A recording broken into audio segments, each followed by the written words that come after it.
Hello students, today we will discuss activity 6 of unit 1, the world around us.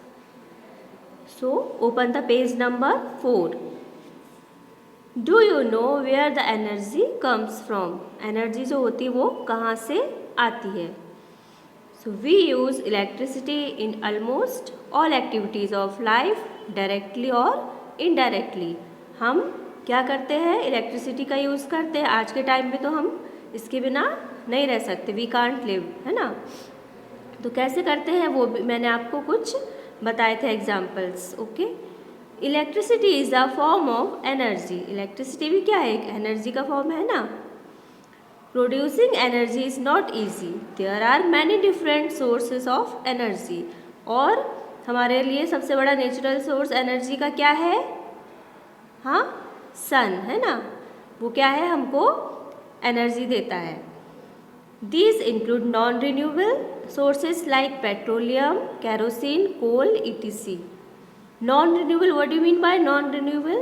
Non-renewable source होते हैं ऐसे natural sources जो हम fastly replace नहीं कर सकते, जिनको हम जल्दी नहीं बना सकते, है ना. मतलब नेचर जिनको जल्दी नहीं प्रोड्यूस कर सकता है. जैसे पेट्रोलियम, केरोसिन. आपको पता है ना पेट्रोलियम कहाँ होता है? अंडर डीप ग्राउंड, है ना. बहुत अंडरग्राउंड होता है और उसको बनने में बहुत टाइम लगता है. As well as kerosene and coal. ये कोल की क्या होती है? रॉक्स होती है और इनको फॉर्मेशन में बहुत टाइम लगता है. तो हमको इनका यूज़ कैसे करना है? बहुत वाइजली करना है. अननेसेसरी यूज़ नहीं करना है. Okay. And renewable sources. Renewable sources तो आपको पता है ना क्या होता है? सन, वाटर, एयर, विंड, ये सब क्या है? ये तो हमको ईजिली अवेलेबल है, बट इनका भी हमको यूज़ अच्छे से करना है. Like wind energy, hydro electric मतलब वाटर से जो इलेक्ट्रिसिटी बनती है वो, एंड सोलर एनर्जी, है ना. इनका यूज़ हम कर सकते हैं. ये तो हमको अवेलेबल है easily. Okay. Non renewable sources will and up one day. ये तो क्या हो जाएंगे? एक दिन ख़त्म हो जाएंगे. अगर हम इनका वेस्ट करेंगे इनको हम, तो ये एक दिन ऐसा होगा फिनिश हो जाएंगे. क्यों? क्योंकि इनको बनने में बहुत टाइम लगता है. They are use to produce energy in thermal power station. जो थर्मल पावर स्टेशन होते हैं वहाँ पर इनका यूज़ करके एनर्जी प्रोड्यूस की जाती है. Petrol, diesel and gases like CNG and LPG are used for running vehicles and cooking food. Non renewable sources of energy also pollute the environment. But इनसे क्या होता है? पॉल्यूशन भी क्रिएट होता है. कैसे? पेट्रोल, डीजल, इनसे क्या होता है? एयर पॉल्यूशन होता है ना. However they are the primary source of energy today. But वो क्या है? हमारे लिए प्राइमरी सोर्स है. But it's time now that we turn towards renewable sources of energy and energy conservation. Energy conservation मतलब एनर्जी को हमें कैसे बचाना है कि हम उसका अच्छे से यूज़ कर सकें. ओके. अभी क्या है? ये एक एक्टिविटी है. Which are two major disadvantage of non renewable energy. जो नॉन रिन्यूएबल एनर्जी जैसे कोल, पेट्रोलियम, केरोसिन, इन सब का क्या है? 2 डिसएडवांटेज हमको यहाँ पर मेंशन करने हैं. तो क्या है वो? They leave behind harmful by products upon combustion, so causing a lot of pollution. जैसा मैंने आपको बताया इनके कारण क्या होते हैं? जो बाई प्रोडक्ट्स होते हैं बहुत हार्मफुल होते हैं और पॉल्यूशन क्रिएट करते हैं. They are fast depleting. और वो बहुत जल्दी डिप्लेट हो जाते हैं. Okay. Now come to the activity 7. तो open the page number 5. You can see here this is a diagram of how production of hydroelectricity create. कैसे होता है? एक डैम से जो इलेक्ट्रिसिटी हम कैसे प्रोड्यूस करते हैं उसका इसमें डायग्राम है. So read the following steps in production of hydro electricity. सबसे पहले क्या होता है? A dam is constructed over a river. River के ऊपर क्या बनाते हैं? डैम बनाते हैं. क्यों? वाटर कलेक्शन के लिए. सेकेंडली आप देख सकते हो ना यहाँ पर डैम की वॉल क्या होता है, ऐसे उसकी स्लाइडिंग में वॉल होती है। आपने देखा होगा ना आसपास, जैसे सरदार सरोवर डैम भी आपने देखा है। उसमें क्या करते हैं, a dam create a reservoir water body. देखा ना आपने, उसकी दूसरी तरफ पानी ऐसे रिजर्वॉयर में कलेक्ट होता है। Third, it elevates water to create force in the flow. और ये किस लिए, जब फोर्स से जब आता है पानी तो उसके लिए ये वाटर को एलिवेट कर देता है। The flow of water turns the turbine.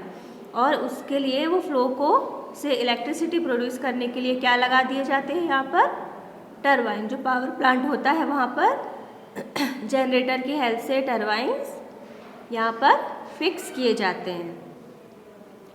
The generator attach to the turbine produce electricity. और जो टरबाइन जब चलते हैं तो वाटर के फ्लो से क्या होता है प्रोड्यूस, इलेक्ट्रिसिटी प्रोड्यूस होती है, वाटर इलेक्ट्रिसिटी या फिर hydro electricity. Wires transmit electricity to our home. जो इलेक्ट्रिसिटी प्रोड्यूस हो रही है उसको पावर प्लांट से फिर वायर के थ्रू और टावर के थ्रू कहाँ पर भेजा जाता है, हमारे घरों तक। बट कैसे, ट्रांसफॉर्मर्स लगाए जाते हैं, आपने देखा है ना अपनी सिटी में जगह जगह ट्रांसफॉर्मर होते हैं, वहाँ से वायर जो होते हैं वो पोल्स पर कनेक्ट होते हैं और फिर हमारे घर में पोल्स के थ्रू, वायर के थ्रू, केबल के थ्रू क्या आती है, इलेक्ट्रिसिटी। सो अंडरस्टैंड दैट, समझ में आया आपको कैसे हाइड्रो इलेक्ट्रिसिटी प्रोड्यूस की जाती है थ्रू अ डैम। उसके लिए डैम बनाना ज़रूरी है, तभी ये सब प्रोसेस पूरा होगा। Okay, now come to the activity 8 कि हम कैसे इलेक्ट्रिसिटी और एनर्जी का यूज़ करते हैं। उसके सिंपल स्टेप्स है, ये आप रीड कर सकते हो। Turn off all unnecessary light, use solar heater, buy and use fuel efficient vehicles, your gas stove flame should be blue। तो ये आपको ये सब कहाँ लिखना है, सिलेक्ट करके यहाँ लिखना है। कुछ मैंने ऐसे लिख दिए हैं ताकि आपको समझ में आए। इनमें से आपको सिलेक्ट करना है कि एट होम, घर पर हम क्या कर सकते हैं, किचन में हम क्या कैसे यूज़ कर सकते हैं, स्कूल में कैसे कर सकते हैं और ट्रैवलिंग में कहाँ पर यूज़ कर सकते हैं जिससे एनर्जी सेव हो। तो जैसे ये क्या है, टर्न ऑफ अननेसेसरी लाइट, तो ये कहाँ पर कर सकते हैं हम, अपने घर पर। किचन में क्या करना है, यूज़ सोलर हीटर, जो सोलर हीटर है उसका यूज़ हम किचन में कर सकते हैं। ओके, सोलर कुकर या सोलर हीटर का। Buy and use fuel efficient vehicles, इसका यूज़ कहाँ कर सकते हैं, वाइल ट्रैवलिंग। और स्कूल में क्या कर सकते हैं हम, save papers, reuse paper and print both side of pages. Okay, तो ये सारे आपको पॉइंट्स सिलेक्ट करके इन कैटेगरीज में लिखना है। अंडरस्टैंड, समझ में आया आपको। Now come to the activity 9, world without chocolates. Chocolates तो सबको पसंद है ना। सोचो अगर वर्ल्ड में चॉकलेट नहीं होगी तो क्या होगा, बच्चों को तो मज़ा ही नहीं आएगी, as well as youngs, everybody like chocolate. Okay, let's read, it could happen, ये भी हो सकता है। क्या हो सकता है, chocolates are made from cocoa which grown on cocoa trees that are cultivated in the forest of South America, but today these plantation are at risk. जो कोको से मिलता है इसका क्या होता है, एक ट्री होता है, और कहाँ पर कल्टीवेट मतलब इसकी खेती कहाँ होती है, साउथ अमेरिका में, बट अभी ये क्या है, रिस्क पर है। क्यों, like cocoa there are many other plants and animal species that we use in every day life without realising their importance. बहुत सी और भी कोको की जगह और भी बहुत सारी प्लांट्स के स्पीसीज और एनिमल्स के स्पीसीज हैं जो क्या है, डेंजर में है। The rice we eat, the clothes we wear, the rubber tyre we drive on, all originate from plant और एनिमल्स। ये सब हमको प्लांट या फिर एनिमल्स से मिल रहा है। Many of these species are under severe threat of extinction. Extinction मतलब खत्म होने की बॉर्डर पर है। It mean we are losing biodiversity. तो क्या होती है बायोडाइवर्सिटी? बायो मतलब क्या होता है? लाइफ, है ना, एटमॉस्फेयर। डाइवर्सिटी मतलब वेरिएशन। तो अगर इन हमारी लाइफ की वेरिएशन क्या हो जाएगी? खत्म हो जाएगी, है ना। Biodiversity is the variety of life around us and much more. It's also everything that living things do.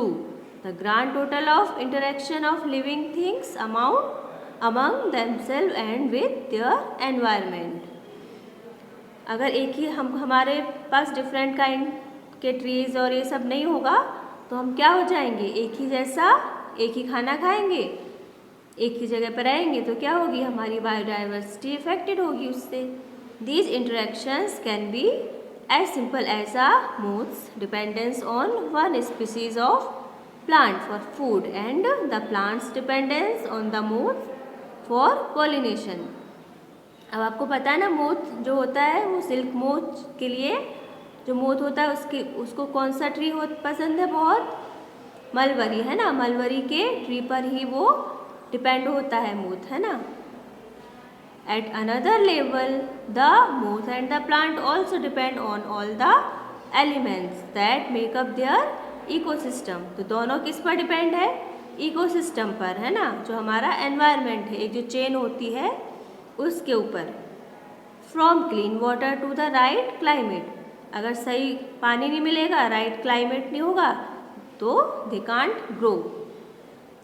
When scientists talk of biodiversity, they refer to a variation of organism life in an environment. They refer to interdependence of plants, animal, insect and human life. तो आपको you all know that हम सब किस पर interdependent मतलब एक दूसरे के ऊपर डिपेंड है ना। प्लांट्स पर भी, एनिमल्स पर भी, इंसेक्ट पर भी और ह्यूमन लाइफ में भी। कैसे? प्लांट भी क्या है? हम पे डिपेंड है। अगर हमने प्लांट्स नहीं लगाए तो वो कैसे ग्रो करेंगे? और हम भी प्लांट्स पे डिपेंड है क्योंकि हमको we have to need food. तो वो हमको कहाँ से मिल रहा है? प्लांट्स से और एनिमल्स से। एनिमल्स को भी हमारी ज़रूरत है, इन सबको भी।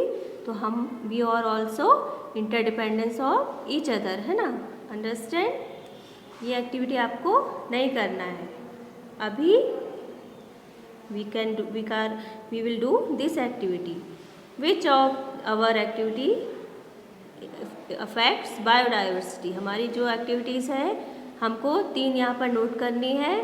कौन सी एक्टिविटीज़ है जो बायोडाइवर्सिटी को इफेक्ट करती है और उनका क्या इफेक्ट होता है। So first one is population growth. हमारी पॉपुलेशन जो बढ़ती जा रही है उससे क्या हो रहा है? Limited space and resources are used. Space क्या हो रही है? लिमिटेड है, उतनी है। और रिसोर्सेज क्या हो रहे हैं? उनका हम यूज़ करते जा रहे हैं ना। कैसे? फॉरेस्ट को हम डिफॉरेस्टेशन करते जा रहे हैं, काटते जा रहे हैं और वहाँ पर बिल्डिंग्स क्रिएट करते जा रहे हैं। सेकंड, कटिंग ट्रीज़ को काट रहे हैं और वहाँ पर लैंड्स का यूज़ कर रहे हैं। तो उससे क्या होता है? Loss of habitats for animals and birds. बहुत सारे एनिमल और बर्ड्स किस पर डिपेंड होते हैं? ट्रीज़ पर। तो उनका लॉस हो रहा है। Third, energy consumption. एनर्जी का हम कंजप्शन कर रहे हैं तो क्या हो रहा है? क्लाइमेट चेंज हो रहा है और ग्लोबल वार्मिंग हो रही है, एयर पोल्यूशन, वो सबसे। So understand? आपको एक्टिविटी ये समझ में आई? Okay, thank you.